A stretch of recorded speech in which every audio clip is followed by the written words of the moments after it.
The story of Pwyll.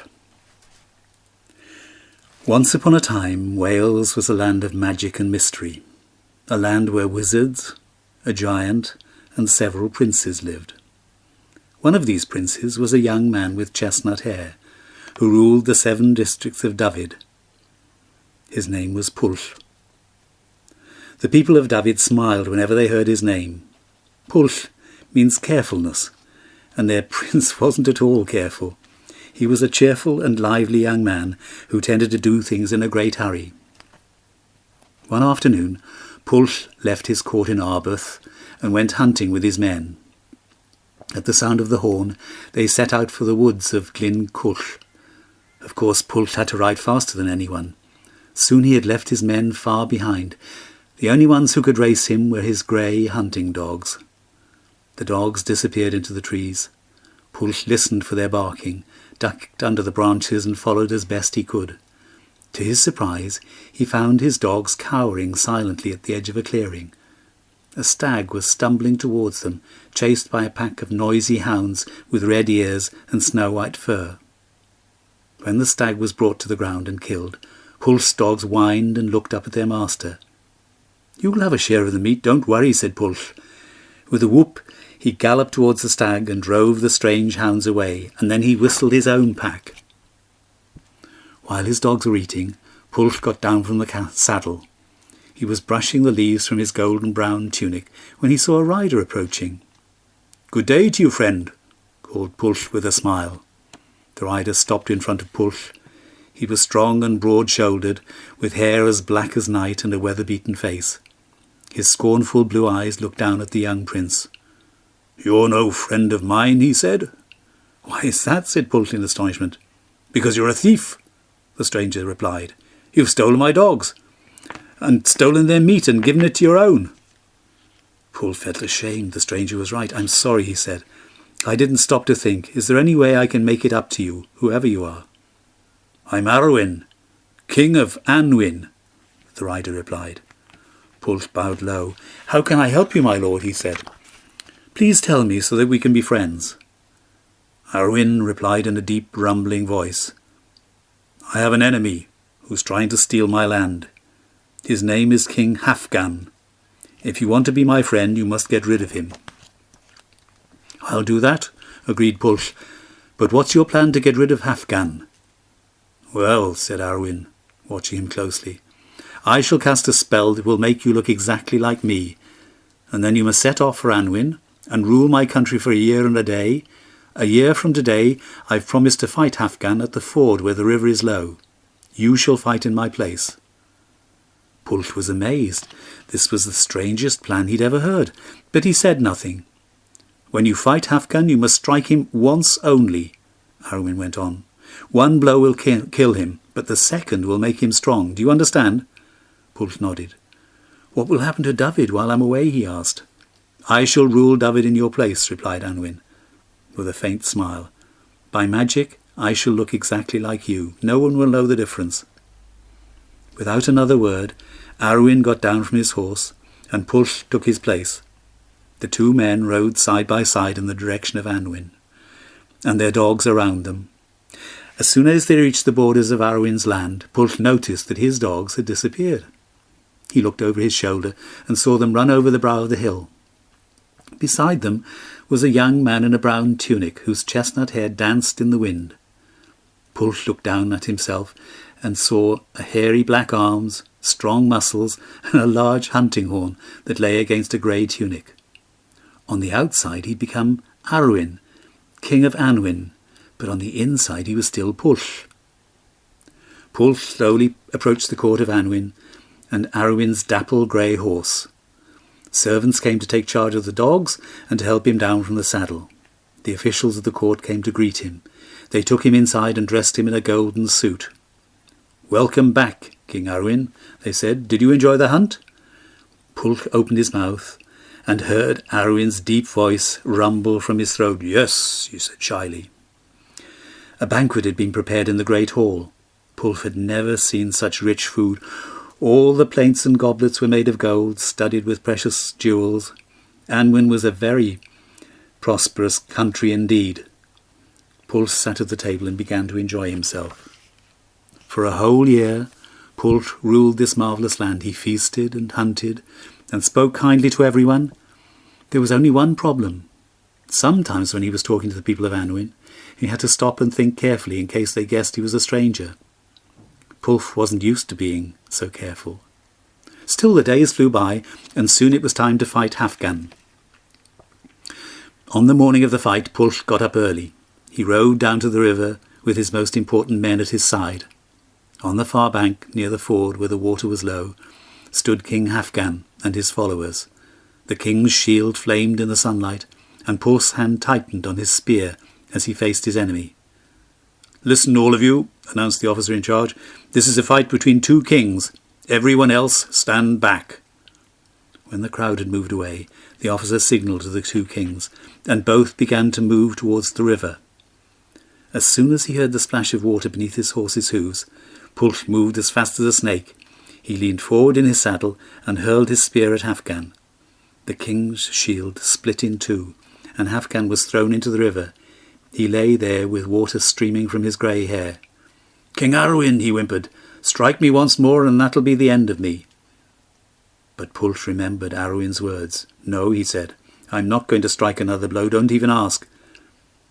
"Then this really is the end," groaned Hafgan. The king sank beneath the water, and his servants came to carry his body away. When they'd gone, Pwyll called Hafgan's other followers who were still on the riverbank. "You've lost your king. Now choose someone to replace him." "You," replied the men with one voice. "You, Arawn, shall be our king." Without waiting to be asked, they came across the river and went off to celebrate in Arawn's court. From that one day, Pwyll ruled two kingdoms. He was king of Annwn, as well as of Hafgan's land.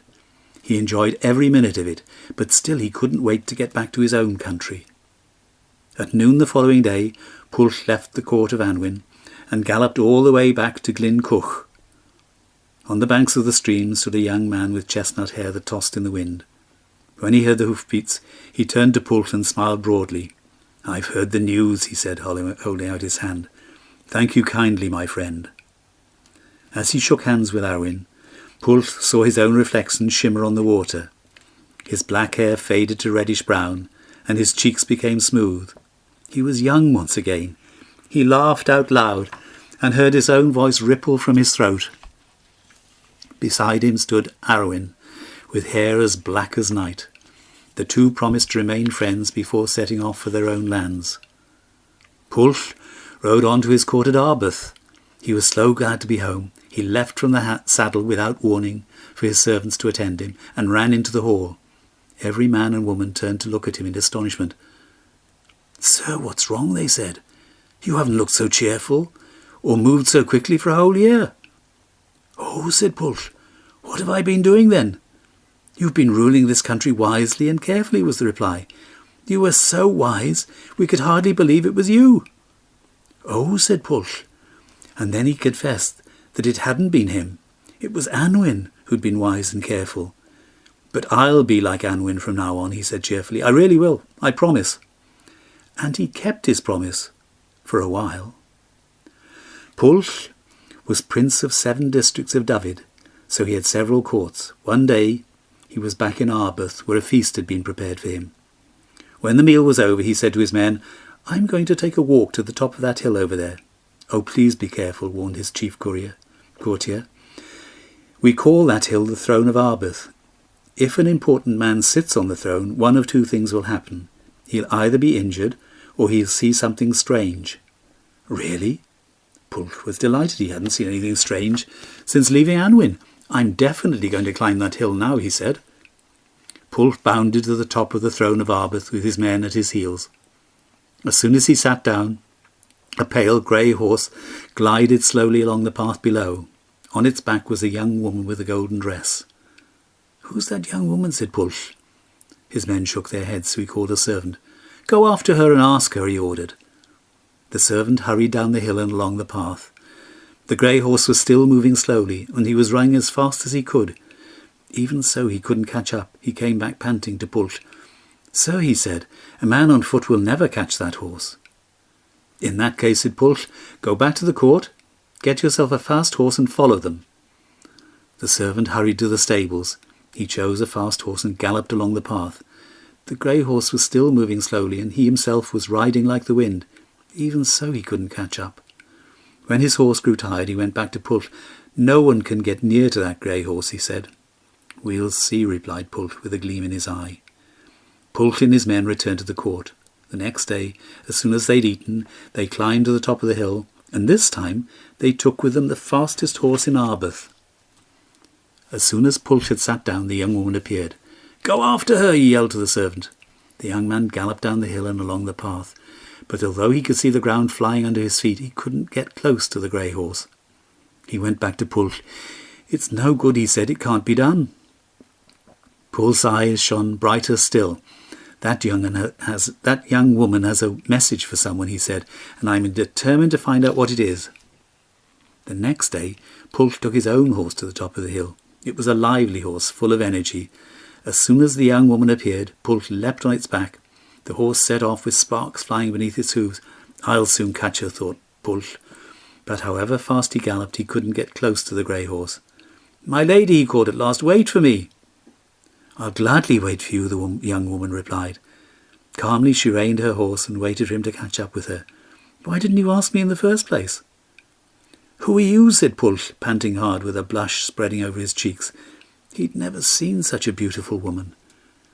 "My name is Rhiannon," she replied, "and I'm the daughter of Dyfed the Old. A rich man wants to marry me, but I don't want to be his wife. I've come here because I love you, Pwyll." "And I love you too," said Pwyll, without a moment's hesitation. "In that case," said Rhiannon, "you must come to my father's court a year from tonight, and I'll prepare a wedding feast for you." Pwyll went back to Arbeth with a big smile on his face. Everyone in the court could see how happy he was, and they waited to hear the news. But Pwyll didn't breathe a word. For a year he would keep his secret. Exactly a year to that day, Pwyll rode to the court of Dyfed the Old. Rhiannon and her father welcomed him warmly and led him to the hall where a wedding feast had been prepared. Pwyll had never been so happy. Soon he would be married to the most wonderful woman in the world. At the end of the meal, Pwyll stood up to hand out gifts to the wedding guests. The last to approach the table was a tall, well-dressed man in silk clothes. "I've come to ask you for my gift," the tall man said. "Tell me what you want, and I'll do my best to satisfy you," said Pwyll at once.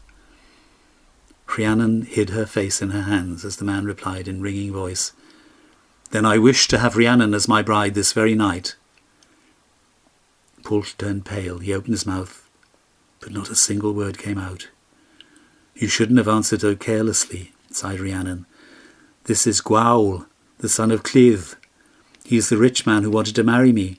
Now you must do as he asks." "No!" cried Pwyll. "I love you. I can't let you marry him." "You have no choice," replied Rhiannon. "You've made a promise in front of everyone. All I can do is delay the wedding for 1 year, 1 whole year. A year from tonight, come back to this court and do as I tell you," she whispered in his ear, and pressed a sack into his hand. "Sir," said Gwawl with a scowl, "what's your reply? I'm tired of waiting." "You shall have whatever I can give you," Pwyll replied sadly. Gwawl turned to Rhiannon with a triumphant smile. "Now you must marry me," he said. "Not tonight, my friend," said Rhiannon. "This feast was prepared for Pwyll and the men of Dyfed. A year from tonight I'll prepare a feast for you. Come back on that night and you shall marry me." "I'll do that," promised Gwawl. He swept out of the hall and returned satisfied to his own country. Soon after, Pwyll went back to Dyfed with a heavy heart. Being so thoughtless, he had caused trouble and wasted a whole year. The year crept by slowly. At last it was the night of Gwawl and Rhiannon's wedding feast. Pwyll rode to the court of Dyfed the Old with 99 men. He crept past the hall where the feast was taking place and went to hide in the orchard. Under the cover of the trees, Pwyll pulled out a ragged cloak and a pair of boots that were full of holes. He hung a horn round his neck and tucked the sack that Rhiannon had given him into the belt. In the hall, Gwawl was handing out gifts to the wedding guests. He had almost finished his task when a ragged man approached the table. "Welcome," said Gwawl. "Would you like a gift?" The man bowed politely. "Tell me what you want," said Gwawl. "If your request is simple and reasonable, you shall have what you ask for." The man took the sack from his belt. "I'd like you to fill this with food," he said. "Oh, that's simple," said Gwawl, and he ordered the servants to bring meat and bread and fruit. The servants brought several platefuls and emptied them into the sack. But the sack didn't fill. They fetched more and more food. Still the sack wouldn't fill. "Friend," said Gwawl at last, "what can we do? Why won't it fill?" "There's only one way to fill this sack," the ragged man replied. "A rich man must step into it, trample the food, and say, 'There's enough here.'" "Oh, I'll do that," said Gwawl, stepping inside with a shrug. Quick as a flash, the ragged man pulled the sack over Gwawl's head. He tied it tightly and blew on his horn. At once the men of Dyfed rushed into the hall and surrounded Gwawl's men. Pwyll cast off his ragged clothes and bowed to the wedding guests. At his feet Gwawl was struggling and bellowing. Pwyll's men grinned slyly and prodded the sack. "You've caught a wild animal, sir," they said. "Pwyll!" roared Gwawl. "Are you trying to kill me?" "No," replied Pwyll, "but I want you to promise in front of witnesses that Rhiannon shall be my wife, and that you will never seek revenge. If you promise that, I'll release you from the sack." "I promise! I promise!" cried Gwawl. Pwyll opened the sack and set Gwawl free. Gwawl fled from the hall as quickly as he could. His men were released, and they returned with their master to their own land. In the court of Heather the Old, another feast was prepared. Pwyll took his place next to Rhiannon, and at the end of the meal, amid singing and celebration, they were married. The next day, Pwyll and Rhiannon travelled to Dyfed. Rhiannon took with her enough gifts for every single person in the court of Arbeth. As he watched his wife share out the gifts, Pwyll was full of admiration. "I must learn to be as careful and organised as Rhiannon," he thought. And that's exactly what happened. With Rhiannon's help he became a wise and patient ruler. At last he was worthy of his name. Pwyll, the careful one, Prince of Dyfed.